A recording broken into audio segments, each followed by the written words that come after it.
ঠিক আছে? তো এই জিনিসগুলো এই জন্য আমি এখন দেখাবো। আর আরপিটা আমরা অবস্টেট্রিক্সেই করতে পারবো তো? তোমাদের কাছে আমার রিকোয়েস্ট থাকবে আরপি আগে আমরা ফার্মে ক্লাস করবো, অবস্টেট্রিক্স শুরু হওয়ার সাথে সাথে প্রিটিয়াল ক্লাসগুলো।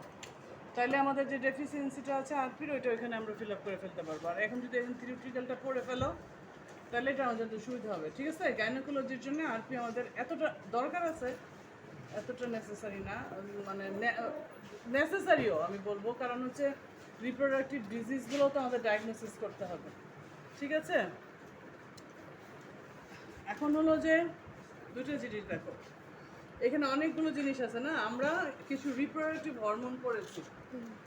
এটা রেখে দাও, এখানে আরেকটা মেশিন আছে, এটা আমরা কাজ দেখবো ইনশাল্লাহ।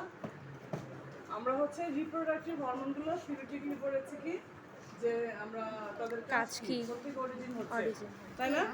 আরেকটা জিনিস আমরা পড়েছি সেটা হলো যেটা ওইটুকু তো আমাদের দরকার, কি কাজ মোড অফ অ্যাকশন জানার জন্য আমাদের দরকার। সেকেন্ড হচ্ছে আমরা যেটা পড়েছি সেটা হচ্ছে যে এইগুলো হরমোনকে আমরা ট্রিটমেন্ট পারপাসে ক্লিনিক্যাল কিভাবে ইউজ করবো, that is clinical indication or clinical uses of the reproductive hormones, তাই না?